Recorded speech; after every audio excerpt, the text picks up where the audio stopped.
This is White Plains Week, the weekly news roundup. With your moderator, John Bailey, editor and publisher of the daily internet newspaper White Plains Citizen Net Reporter. Jim Benerofe, editor and publisher of SuburbanStreet.com and WhitePlains.com. And Peter Katz, noted broadcaster and journalist. White Plains Week, what's happened, who are the newsmakers, and what's in store for the future. The views and opinions expressed on this program are solely those of the participants. White Plains Week is presented Fridays at 7:30 and again on Mondays at 7 p.m. here on Channel 76.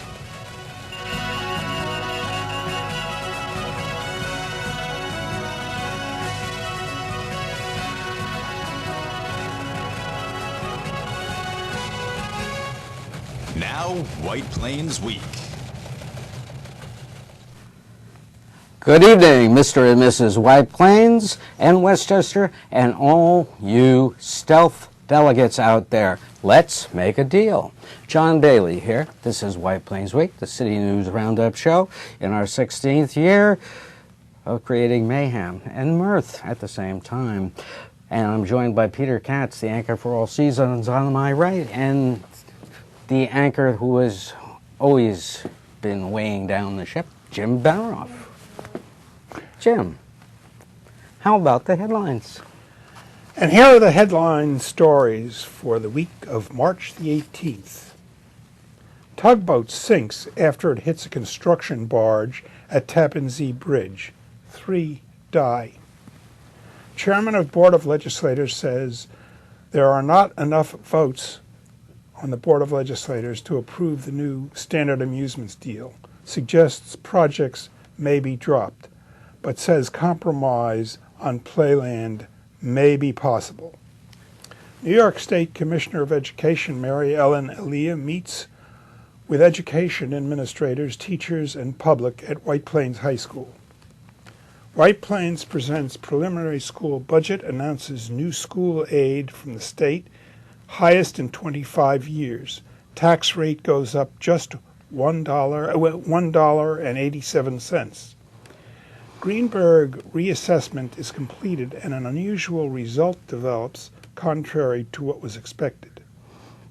Ebersole Ice Show shows growth of new program under new skating director as both figure skating and hockey programs thrive. Thank you, Jim. And right now we go to the Roll or Lose Reel March of Time. And of course, that was St. Patrick's Day Parade last Saturday in White Plains. And Jim, were you able to observe the parade at all? No, I did not. I was not there. And well, Jim, you and everyone else would be able to see it on cable television because they covered the parade. Actually, they did a live broadcast of it while it was underway, and I understand that one of these days you may be able to catch a rerun somewhere. Did Katie Couric anchor it?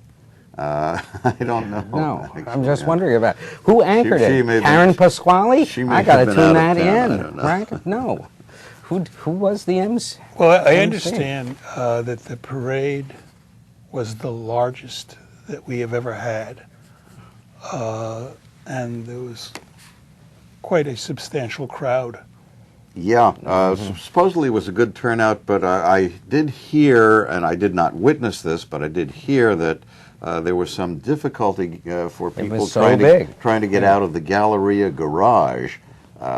Because the parade was no, it wasn't so the long. I think it was the garage on Martine. It's not the Galleria garage. Well, there are several garages. It's the city where the city center is. Right. It was Martine Avenue was apparently that place. Okay. blocked. And So that would be the city that center would be garage. right. You see, you have to check your sources carefully. Right. You well, can't just go by what you hear. I know who my source was, and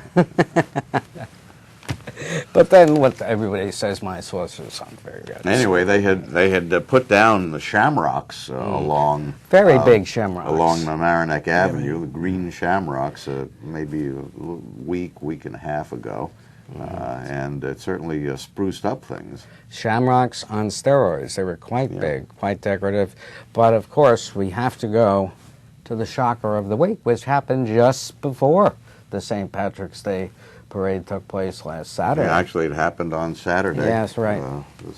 Just Saturday morning. Just before sunrise, Saturday morning. Yeah. And what you're looking at is a photograph taken from river level of the Tappan Zee Bridge construction on the right Shows side. a slick coming out from where the tugboat on the right sank. side of the screen, you see the concrete pouring of the towers, which eventually will support the span. If you look toward the lower left, you will see what looks like a brown streak. That is a sheen of diesel fuel oil, which has floated to the surface from a tugboat which sank.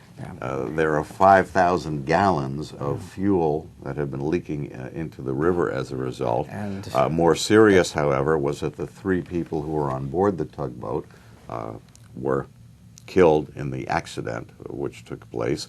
What happened was that a barge carrying a crane was being pushed from Albany to Jersey City, New Jersey, by 3 tugboats. 2 of them on the east side of the barge going downriver, and 1 on the west side. And the barge on the west side hit, the tugboat rather on the west side hit a barge being used for construction at the Tappan Zee construction site, and it sunk. The pictures that you had seen just before showed police boats being used in the search. There was an early attempt to try to find survivors. Unfortunately, there were no survivors.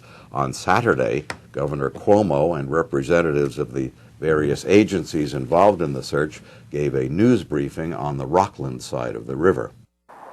The tugboat that struck the Tappan Zee barge was being operated by New York Marine Towing out of Albany. It was the tug that was on the right side.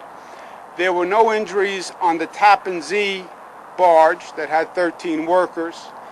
Speculation is that the workers saw that there was an imminent collision, had time to prepare themselves and brace themselves as to why there were no injuries of the 13 workers. The tug that hit the barge was named the Specialist. It was approximately 84 feet long and apparently sunk within minutes after having collided with the barge. There are 3 people who were aboard that tug, and those families are suffering right now, so we offer our thoughts and our prayers. One of our blessings in this great state is we have accidents, we have tragedies, we have weather situations, but we have first responders unlike any others. They are selfless, they're professional, they're trained, and they've done an extraordinary job once again today, so I thank them all very much. Now the search continued, but by Sunday it was clear that there absolutely were no survivors from the tug to be found. Divers had explored as much as they could in and around the sunken tug. The river current and poor visibility underwater, sometimes as little as 6 inches visibility, made it very dangerous for the divers. Governor Cuomo came back to the scene for a news briefing on Sunday, this time on the Westchester side of the river. You know, you try to wonder if there's a lesson to learn, if there's something that could be done differently. Sometimes dealing with emergencies, you wonder if Mother Nature is trying to send us a signal or tell us something. But then sometimes it's just a pure accident, and that's what this occurs to be. Just a pure accident. The Tappan Zee barge was stationary. It was there. It was secured. It had been there for a period of time. Apparently the tug that was coming down with the barge from headed south on the river coming from the north knew that they were too close. The reports that there were radio transmissions from the tug on the right that said we are too close, we have to move left, but they couldn't move in time. And sometimes it's just that, just an accident. And as we're recording this program, work does continue out at the accident scene. They will be making attempts to raise the sunken tugboat. There is a barge in place. The intent is to put the tugboat onto that barge and then bring it to a place where it will either be dismantled or done away with in some dignified manner. Right. Now, County Executive Robert Astorino showed a makeshift drawing of the situation and on Sunday, and that's as close as we can get it. And as you can see, you've got the big barge, the two tugboats on the side, and a tugboat just to the end of the county executive. It's very hard to make that out. Actually, and the upper right is where the barge was, and it's obviously there. It was. This gives you somewhat of a graphic idea of what happened. They were too far right, as the governor said. But and also, it's about a 600-foot wide channel. The flotilla of the two tugboats and the barge was approximately, I'd say, about 320 feet wide. So, and there was a current, a very strong current. I believe the tide was high and not good. So you have all sorts of those, that drift current problem, and it was an accident. Well, and it had nothing to do with the construction of the Tappan Zee Bridge. No. It was really a navigation error on the part of someone. There was a story floating around, and again, an unconfirmed kind of thing, that the captain of one of the tugboats involved had expressed concern about the speed of the current and the winds they were going to be encountering be able to compensate during this trip from Albany down to Jersey City. Have to be able to compensate for the current, and sometimes you just can't do that. Now, on the international and national scene, it was another interesting week. Well, in the presidential primary season, we found that both Hillary Clinton and Donald Trump did very well in the second Super Tuesday primaries this past Tuesday. And a movement has started in Republican circles to try to block Trump from getting the nomination. Apparently, disparate forces on the Republican side are coalescing.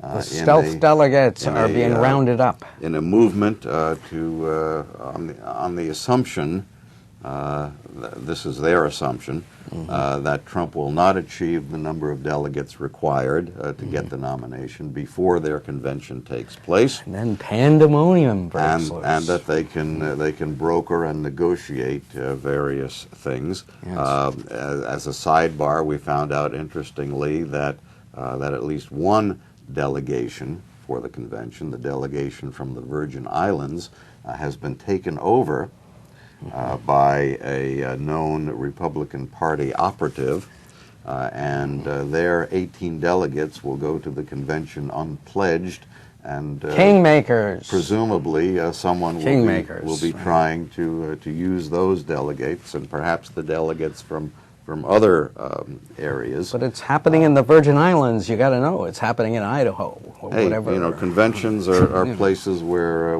negotiations have been known to take place in smoke-filled back rooms. Now these days, it's not nobody smokes. It's not politically correct. So they're not making as good decisions though, because they're not smoking enough. You know. So that continues.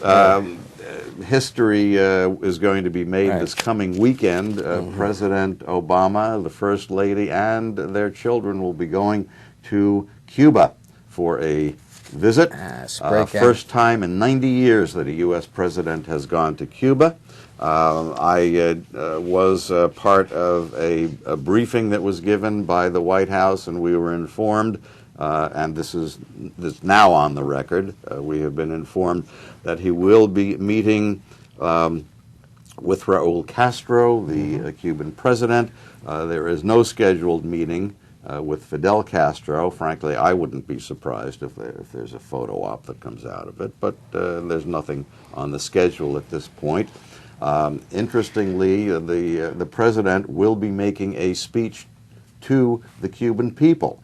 Kind of an unprecedented thing for a communist country to allow the President of the United States to make a speech directly to its people. And President Obama will be attending a baseball game in Cuba, and part of what they hope to do is to allow more Cuban baseball players to come into the U.S. and participate in Yeah, I the think great Brian American Cashman is pastime. going with it, isn't he? He's the Yankees general manager. They need help. At any rate, let's go local, as more local than local news is, actually.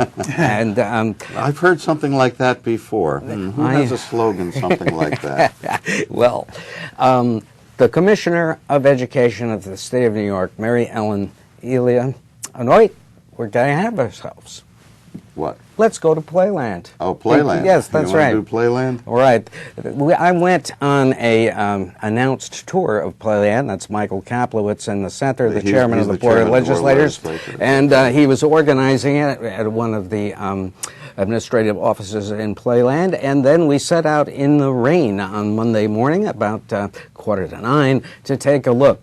And what did we see? We got a tour of the various colonnades that the new capital projects that Now, the blue arrows indicate pointing colonnades. places where they have to be fixed up. reconstructed, and they also are going to reconstruct the entire length of the walkway overheads on either side of the main mall, and they're going to move the railroad train over in the center of That's the kiddie ride. That's They have a right. little, And they're kiddie going to train. change around the kiddie formation. And one of the big projects, next slide, please. I think it's the North Boardwalk. There we are. We got a close-up look of it. We see this Now, from a that distance. was wrecked by Hurricane Sandy, right. and they haven't done anything to Nothing. rebuild it, basically. And the idea is to build a huge seawall and concrete platform, Jim, and that is a very expensive proposition. And So now, as of this morning, that's Friday, we're recording this, there had been some intransigence on the part of Mr. Kaplowitz and some members of the Board of Yes. Legislators. At as to this whether- meeting, whether after- they were going to approve of this deal. in the next slide, you'll see a shot of a meeting that took place after the walkthrough, and as Mr. Kaplowitz, second from the far left, and that is Jack Falvis, the manager of that is going to be Standards Amusement Sky on Playland. And Kaplowitz, at the outset of this meeting, said he did not have the votes to pass the recommended $58 million in county-paid improvements to these various capital projects.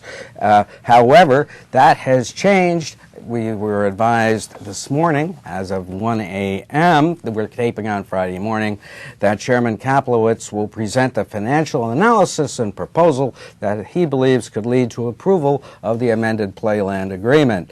And then we'll look forward to that, and we'll try and catch up with that. We're taping on Friday morning, so we can't So what we attend. probably will see will be a joint operation this summer between Standard Amusements and the county running Playland together, and then Standard Amusements finally takes it over for the next 30 years after Unless this deal that's is been approved. ratcheted down Right. and adjusted. They really need to get more money down the road on that. So we'll find out what the final deal is when we get to Yes, see but- the final deal. But, you know, the deal that was supposed to save all Playland debt service is now not going to do that at all. Well, actually, there is one deal that I'm looking for Yeah. which may save some of my debt service, and that is over at the school board, where it appears that the tax increase on the school, as a result of the school budget increase, will be minimal. Is that right, John? Absolutely. Let's go a shot of Fred Seiler. Fred Seiler, the assistant... He's the business agent. Yes, over assistant there. superintendent for business, who's retiring this year, and he presented a budget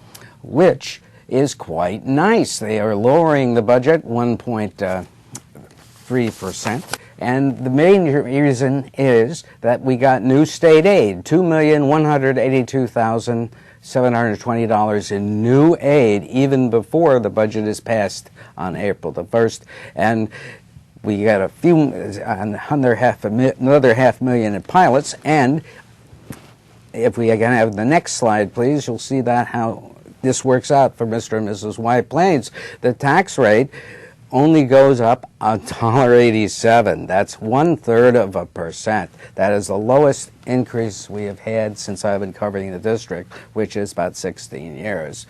And the budget goes from goes up to 208,550,000. They had originally been targeting $209.5 million. Yeah, and so this was really excellent news. So and, what else happened over at the schools this week? Well, Commissioner of Education for the state of New York, Mary Ellen Elia, addressed members of the public and personnel from many school districts late Monday afternoon at White Plains High School and promised virtually all teachers, administrators, and parents wanted. She said that the Department of Education has an ongoing plan for addressing these constituents' concerns about Common Core, assessment tests, and teacher evaluation. And the one thing that struck me was this, and here is the commissioner. One of the reasons that there is such a frenzy over these issues in New York is because things were done so quickly. And I think it's appropriate for us to not do everything quickly this time and to do it in a measured way, get things correct, and then build the next piece of it, and then build the next piece. And so that's what the proposed regulations that we have in place will be. So, what does this mean? It means I don't know. That it's going to take a long time to get this together. Get what together? The testing, probably, right? No, they are going to they're redoing the Common Core. They're going to involve administrators, teachers in doing it, and then after they have decided how to reorder it and the standards, then they are going to pass it by all the individual districts who have to weigh in.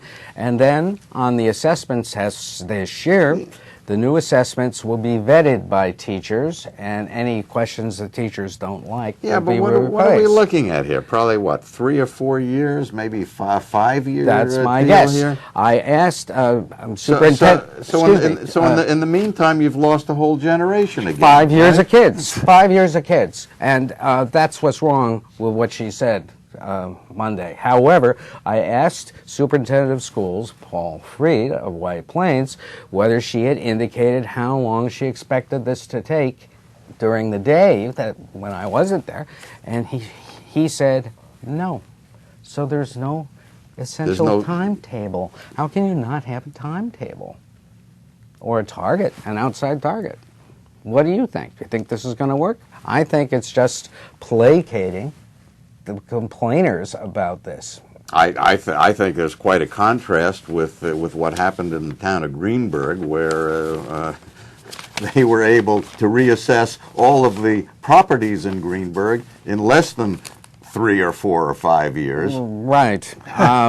But the result was interesting. Paul Feiner. I knew that. You knew his name. Yes, Paul Feiner, the superintendent of the town of Greenburgh, put out a press release, and the first press release, they spoonered the figures, so they corrected that. And the shocker, James, and we really need your input on this, is that they found 40% of commercial properties declined in value, and 34% of residential prices increased. Their taxes were cut then. The commercial properties were cut if they declined in value, right? Well, one would think, but we do not exactly know. And if 34% of the residential properties increased in values, their taxes went up, right? So the net result, the bottom line of Greenburgh's property revaluation is commercial properties go down. Yeah. Homeowners bear the burden, go up, right? Because a third go up, right? Well, the burden will be its effect on the tax rate. Mm-hmm. Because, Well, but I you're mean, shi- if you're the commercial shifting the properties values, have to though. be worth more than residential, right, James? But that's not what Well, this says. I don't know. No, they if you- decreased if you their can look at assessments. Yeah, well, if you The assessment isn't necessarily lower than a house. It's worth less because the assessment is the way you judge the value of your property. The assessment is based on the property value. Yes. However, go ahead. I don't think you can say that commercial properties necessarily are, if they're bigger than something, that they're worth more in terms of the actual bricks and mortar. But if they can't produce revenue, Right, that's the big then they're not worth more. But if the assessed value has declined, then they pay less in taxes. Yes, I understand that, but that's the point is if they can't rent the space, there will come a point where they will end up paying no taxes or they will be dropping the buildings. Yeah, it'll be very interesting how the tax rate is decided, is affected by this in the town of Greenburgh, because somebody has to make it up. This gets actually back to computers, because with the advent of the computer, a lot of things have happened. People work out of home. They don't even go into jobs sometimes. Companies do not need the amount of office space. So it hurts the demand for office space and therefore hurts Right. the value of the commercial properties, is Now- what you're saying. But Yeah. the Greenburgh residents have an opportunity to appeal. This reassessment was done by a private company hired by Greenburgh, and so Paul Feiner has been telling people, if you don't like the result, you can appeal the result. Yes, he's really reached out, and so we're waiting for those phones to start ringing off the hook over there, and we hope to get Mr. Feiner and his assessor on one of our shows to discuss this after the dust settles down and determine the effect on their budget. Now, you can bet that various municipalities around Westchester, which have not reassessed properties, We're going to look at that. recently are going to look at Greenburgh and see what kind of political fallout there is, and if there is a hue and cry from the residents who say, you can't burden us with this. The whole idea was we assess the commercial properties more realistically. That was how this was pitched. But it didn't work out that way for the town of Greenburgh, which is a great cross-section of Westchester County. I ultimately don't know what happens unless they can revive the commercial market. And this goes for also retail space as well as office space. I mean, people are buying stuff online. Yeah. And Times are changing. Things are changing, and we've got to look at that. And People are listening to Bailey on AM radio. Right, on WVOX, mornings at 7:35. We've changed the time slightly on Bob Marone's new show. And we congratulate Embers Rink on a great show last weekend, an exhibition. That's all of the 75 skaters that participated. Great year for the rink under their new skating director, Jen Detrosio. Good night for White Plains Week. White Plains Week has been a presentation of White Plains Citizen Net Reporter, WPCNR.com, in cooperation with Channel 76. Comments may be emailed to WPCNR@AOL.com. The copyrighted print White Plains Cityscape by Leonard Weber is used courtesy of the White Plains Presbyterian Church. For information on its availability, you may contact the church at 761-8585. The views and opinions expressed on the preceding program were solely those of the participants. White Plains Week is presented Fridays at 7:30 and again on Mondays at 7 p.m. here on Channel 76. For White Plains Week, this is Seth Benerofe speaking.